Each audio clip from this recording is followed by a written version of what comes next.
1997 Russia की फ़िज़ाओं में एक रेवोल्यूशनरी एयरक्राफ्ट परवाज़ भरता है।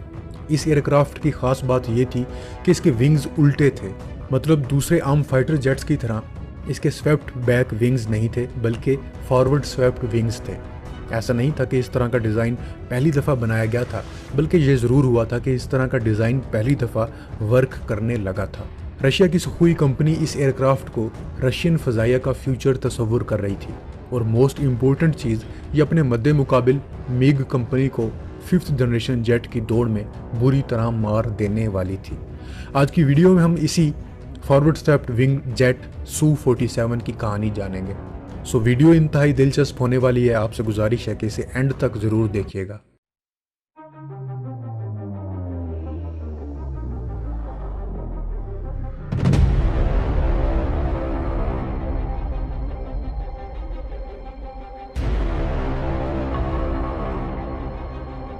गाइस 80s में सोवियत नेवी समुद्रों को फतह करने, अपनी कोस्ट को डिफेंड करने और अपने दुश्मन अमेरिकन नेवी पर बढ़तरी हासिल करने के ख्वाब देख रही थी, और इसके लिए सोवियत नेवी को चाहिए था एक नया state of the art fighter jet. Sukhoi company already एक 5th जनरेशन प्रोजेक्ट पर काम कर रही थी, जो कि सुखोई S-22 प्रोग्राम था, और वेस्ट को कंफ्यूज करने के लिए इसे Su-27KM का नाम दिया गया। ये सोवियत यूनियन का 5th generation air dominance fighter बन सकता था। इस कॉन्सेप्ट का मॉकअप भी बना लिया गया था, जिसकी इंटरेस्टिंग बात यह थी कि इसके फ्लैट एग्जॉस्ट नोजल थे। इससे पहले कि इस प्रोजेक्ट पर मजीद काम होता, सोवियत यूनियन के हालात तब्दील हो गए और गवर्नमेंट इस पोजीशन में नहीं थी कि इस किस्म के क्रेजी प्रोजेक्ट्स पर पैसा खर्च कर सके। ताहम फिर भी सुखोई इस डिज़ाइन में पोटेंशियल देख रही थी, और इसका ख्याल था कि ये डिज़ाइन मिग के 5th जनरेशन डिज़ाइन प्रोजेक्ट 1.44 को कम्पीट कर सकता है। सोवियत यूनियन के टूटने के बाद और नए रशिया के बनने के बाद इन दोनों कंपनियों में 5th जनरेशन जेट बनाने की रेस फिर से शुरू हो गई, और सुखोई बज़िद थी कि इस तरह का फॉरवर्ड स्वेप्ट विंग्स का डिज़ाइन ही इस रेस में इसे जीत दिला सकता है। एक्चुअली सुखोई इंस्पायर्ड थी जर्मन नाजी के एक बॉम्बर जेट जंकर्स Ju-287 से, जो कि 1944 में नाजियों ने बिल्ड किया था। इस बॉम्बर के भी इस तरह के फॉरवर्ड स्वेप्ट विंग्स थे। जर्मन्स ने ये बॉम्बर जेट एनिमी फाइटर्स की इंटरसेप्शन से बचने के लिए डिज़ाइन किया था, और इसके फॉरवर्ड स्वेप्ट विंग्स इसे लो एयर स्पीड पर एक्स्ट्रा लिफ्ट प्रोवाइड करते थे और इसका ड्रैग रिड्यूस करते थे। वर्ल्ड वॉर 2 के बाद ना सिर्फ सोवियत यूनियन ने फॉरवर्ड स्वेप्ट विंग्स का ये आइडिया पिक किया, बल्कि यूएसए ने भी इस किस्म का एक्सपेरिमेंटल डिज़ाइन बनाया, जो कि ग्रूमैन X-29 एयरक्राफ्ट है। अमेरिका ने 80s में इस किस्म के डिज़ाइन पर काम शुरू किया था, लेकिन सोवियत यूनियन वर्ल्ड वॉर 2 से ही इस आइडिया पर काम कर रही थी, पर बदकिस्मती से इसे पूरा नहीं कर पा रही थी। सोवियत यूनियन के कोलैप्स के बाद सुखोई ने S-37 के नाम से दोबारा इस किस्म के डिज़ाइन पर काम शुरू किया, और 1997 तक इस एयरक्राफ्ट को मुकम्मल कर लिया, और अब ये त्यारा फिजाओं में प्रवास भरने के लिए तैयार था। रशिया के इस पावरफुल जेट के फॉरवर्ड स्वेप्ट विंग्स में कार्बन फाइबर और कंपोजिट मटेरियल का इस्तेमाल किया गया था, जस्ट लाइक X-29। ये विंग्स जहां इस त्यारे की फाइटिंग परफॉर्मेंस को बढ़ाने में मदद दे रहे थे, वहीं ये विंग्स बेटर फ्यूल कंजम्पशन भी दे रहे थे, जो कि लोअर ड्रैग की वजह से मुमकिन हुआ। इसके फ्रंट पर लार्ज कैनार्ड विंग्स भी माउंट किए गए थे ताकि इसकी मैन्यूवरेबिलिटी मजीद इंक्रीज हो। इसमें 2 पावरफुल इंजन भी नस्ब किए गए थे, जो कि सोलोवियव D30 F6 इंजन थे, और हर एक इंजन 93.1 किलो न्यूटन थ्रस्ट पैदा कर रहा था, और यही सेम इंजन MiG-31 में भी इस्तेमाल किया गया था, जो कि मार्क 2.8 तक की स्पीड रखता है। ये इंजन इस त्यारे को मार्क 2.2 की स्पीड प्रोवाइड कर रहे थे, और इस त्यारे की मैन्यूवरेबिलिटी भी Su-35 और F-22 की तरह सेम थी, और विदाउट स्ट्रक्चरल डैमेज इसकी G लिमिट 9+ थी। इस त्यारे का वेपन बे भी काफ़ी इंटरेस्टिंग था।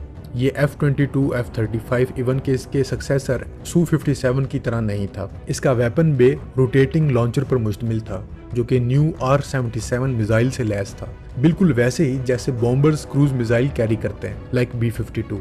इसके वेपन बे में एडिशनल फ्यूल टैंक्स भी कैरी कर सकते थे, और एयर टू ग्राउंड वेपनरी भी।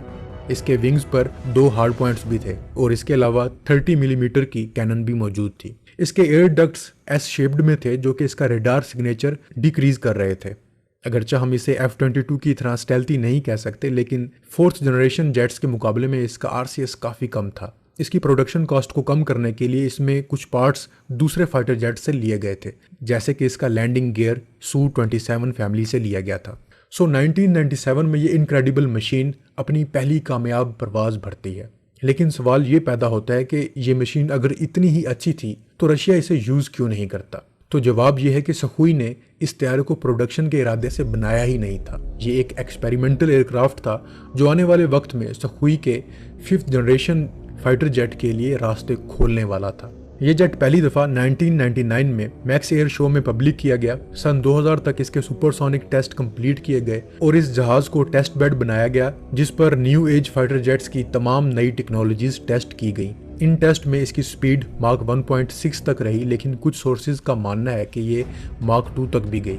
ताहम जो इंजन इसे बमुश्किल मार्क 2 की स्पीड दे रहे थे, यही इंजन इससे भारी त्यारे MiG-31 को मार्क 3 की स्पीड दे रहे थे। ये प्रॉब्लम विंग्स की वजह से आ रही थी। जो विंग्स लो एयर स्पीड पर एक्स्ट्रा एयरलिफ्ट दे रहे थे, वही विंग्स इसकी तेज स्पीड पर भी असर कर रहे थे। ये प्रॉब्लम सॉल्व हो सकती थी, लेकिन लिमिटेड बजट के साथ नहीं। सन 2001 में इस तैयारे को Su-47 बैरकुट का नाम दिया गया।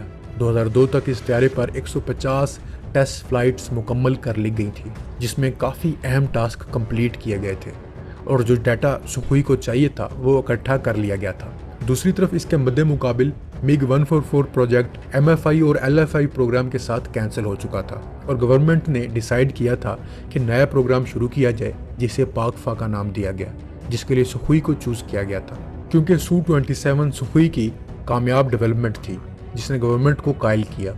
सो पाकफा के अंडर 5th जनरेशन जेट बनाया जाने लगा और इस दौरान Su-47 भी इस तैयारे के लिए टेस्ट बेड बना रहा और पिछले टेस्टों से भी जो कुछ हासिल किया गया था इस नए 5th जनरेशन जेट में इंटीग्रेट किया गया।